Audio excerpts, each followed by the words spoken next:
Os exemplos, as suas palavras, a sua doutrina, tudo serve para a nossa instrução. Nosso Senhor, sendo Deus, amados irmãos, bastaria um estralar de dedos para aniquilar o demônio. Bastaria um ato da sua vontade para expulsar o demônio. Mas nosso Senhor quis ser tentado para nos dar o exemplo, para nos ensinar como vencer a tentação.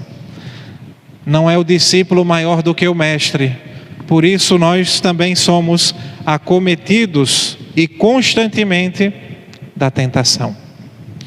E, amados irmãos, em primeiro lugar, devemos ter consciência que nada escapa da mão de Deus.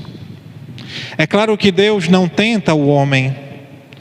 Às vezes na Sagrada Escritura está contida essa palavra que Deus tentou algum justo, é no sentido de provar, jamais de tentar, porque Deus, sendo perfeitíssimo, santíssimo, Ele deseja para nós a santidade.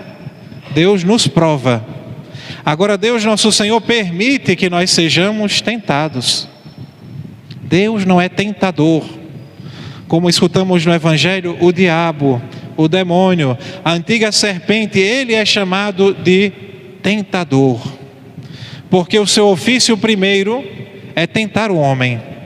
É tentar levar o homem ao pecado. Porque essa é a pior desgraça que pode existir, amados irmãos, na nossa vida. Às vezes nós vemos esses filmes, né?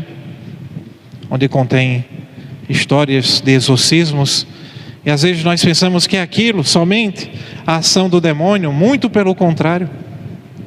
Claro que é verdade que pessoas são acometidas de possessões e obsessões demoníacas, isso também existe, é algo extraordinário, mas existe, não só nas pessoas que praticaram algum mal, ou que estão contaminadas com algum mal, pessoas que, por exemplo, visitaram espiritismo, candomblé, maçonaria, onde nesses lugares se fazem até mesmo consagrações ao demônio. Aí sim, a pessoa pode estar ali contaminada espiritualmente. Mas não é essa a primeira função do demônio. Seu primeiro ofício é nos levar ao pecado. Porque uma pessoa pode sofrer de possessão e ir para o céu. Uma pessoa que está possessa não quer dizer que ela esteja em desgraça, quer dizer, sem a graça de Deus, não. Tiveram santos que sofreram também possessão diabólica. Então, amados irmãos, todos os dias quando nós rezamos o Pai Nosso, várias vezes no dia, no nosso terço, no nosso rosário, nas nossas orações da manhã e da noite, a sexta e a sétima petição, as últimas petições do Pai Nosso, nós rezamos assim. Nós pedimos a Deus, nosso Senhor, que não nos deixe cair na tentação e que nos livre do mal. Porque, amados irmãos, Deus é a vitória nos combates. E sem Ele, sem a sua ajuda, a nossa derrota seria certa. Nós lutamos com a assistência de nosso Senhor. Então, o que é a tentação? A tentação, amados irmãos, é tudo aquilo que nos induz ao pecado. É tudo aquilo que nos conduz, nos empurra para a desobediência das leis de Deus, nosso Senhor.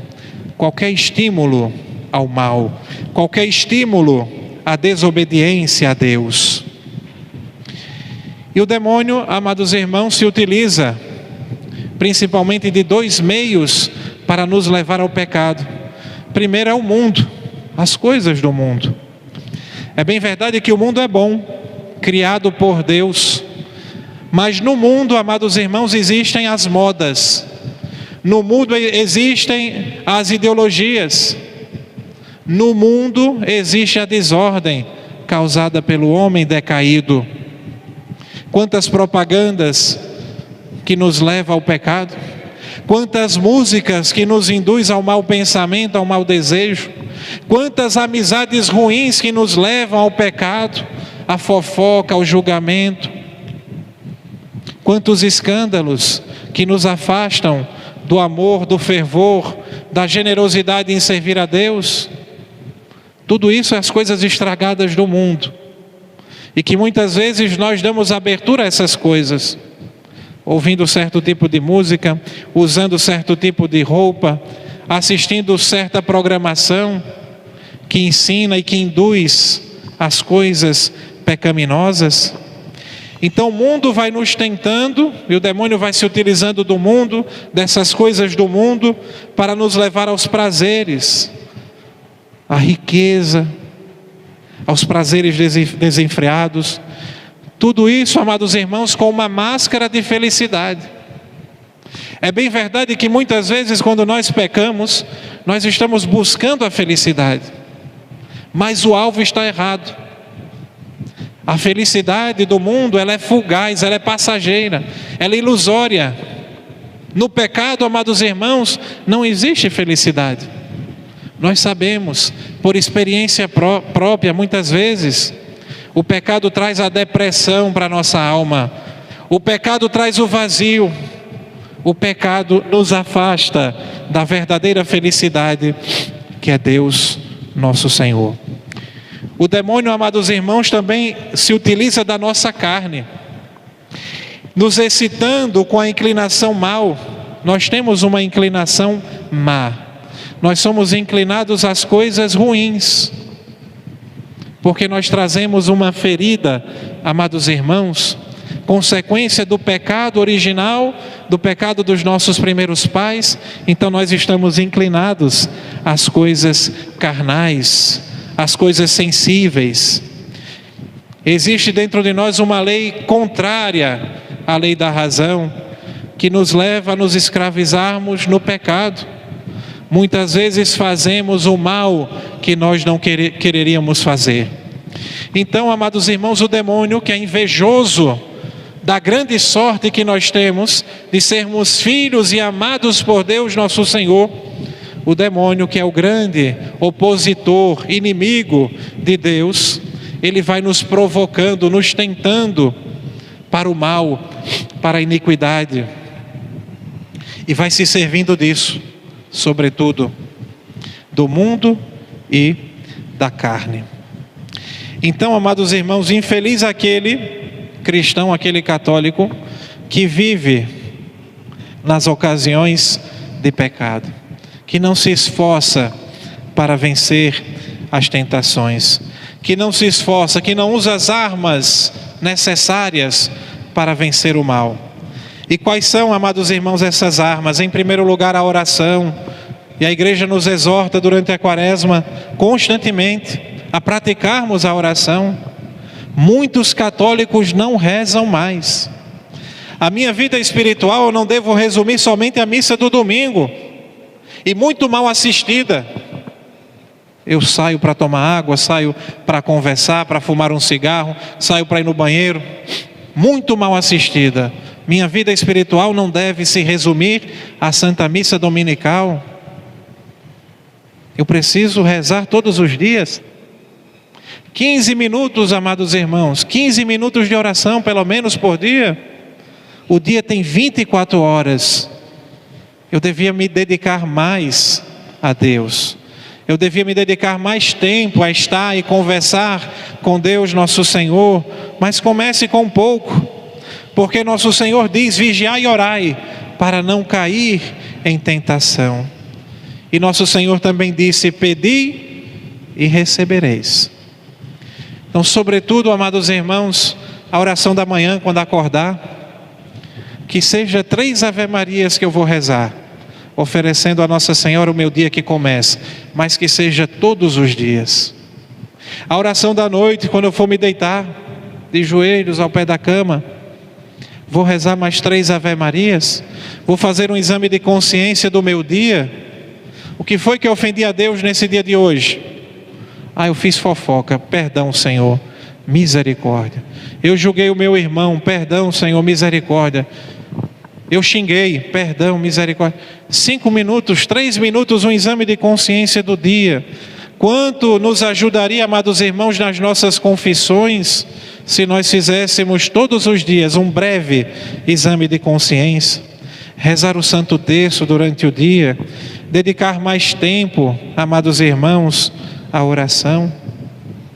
Porque o pecado, ele vai mitigando as nossas forças. Quanto mais nos entregamos ao pecado, menos força nós temos para as coisas de Deus. A nossa vontade vai ficando debilitada. Por isso é importante uma confissão bem feita e voltar a rezar urgentemente. Depois, amados irmãos, fugir das ocasiões de pecado. Não basta somente a oração. Nós devemos também evitar as ocasiões de pecado. Aquela amizade ruim, aquele ambiente ruim, aquelas conversas ruins. Quantos homens sábios e virtuosos na história sagrada se perderam por causa de uma ocasião de pecado? Salomão, Sansão, Davi, todos se colocaram numa ocasião de pecado, brincaram com o perigo, e a Sagrada Escritura diz que aquele que brinca com o perigo perecerá, e caíram em grande pecado. Fugir das ocasiões. O esposo que está em uma situação de adultério, deixar aquela amizade, fugir daquela amizade. Ou a esposa que está numa situação de traição, de adultério, fugir daquela amizade adúltera. Aquele que está tentando vencer o vício do álcool. Imagina, a pessoa é alcoólatra, quer vencer aquele vício e vai para o bar beber. Ou melhor, vai para o bar para conversar com os amigos. Eu vou só estar com meus amigos no bar, jogar sinuca, não vou beber. Aquela ocasião é perigosa. E uma hora ele vai cair de novo. Então fugir de toda ocasião de pecado. Outra arma, amados irmãos, para vencermos as tentações, é resistir à tentação no seu início. Quer dizer, sufocar a tentação quando ela começar. Não deixar aquela tentação se agigantar. Às vezes é a tentação de olhar. Uma pessoa mal vestida, eu tenho aquela curiosidade de olhar. E se eu me entregar àquele olhar, depois vai vir um mau pensamento, um mau desejo, e isso vai virando uma bola de neve. Então cortar a tentação no início da tentação, para que ela não se agigante. Invocar a Santíssima Virgem no momento de tentação, que arma tão poderosa, amados irmãos, para vencermos a tentação. Nossa Senhora, que é toda pulcra, toda bela, toda pura, sem mancha alguma, a inimiga do dragão infernal, aquela que esmaga a sua cabeça. Sempre no momento de tentação, se nós invocamos com fé e com confiança o nome santíssimo de Maria, o demônio se vê confundido, envergonhado, e ele foge. Lembrar sempre, amados irmãos, dos novíssimos, quer dizer, dos últimos acontecimentos da nossa vida, da morte, do juízo, do inferno, do paraíso. Frequentar os sacramentos, sobretudo a confissão frequente e a comunhão frequente. Sem isso é impossível vencermos as tentações. Não se afastar da comunhão nem da confissão. Então fazer um propósito nessa quaresma de fazer uma confissão bem feita, de se confessar com mais frequência, não ficar somente com o mínimo que a igreja nos pede, que é a confissão anual para a Páscoa, é o mínimo. E nós devemos ser sinceros diante de Deus, não dá para viver somente com isso. Quantas tentações, quantas provações, quantas ocasiões de pecado nós estamos no dia a dia sufocados pelo mal. É preciso a confissão frequente, amados irmãos, para deixar bem preparada a nossa alma, para que Deus vá exorcizando o mal de dentro de nós e nós possamos cada vez mais crescer na perfeição da caridade. Louvado seja nosso Senhor Jesus Cristo e sua Mãe Maria Santíssima. Vamos ficar de pé e professar a nossa fé.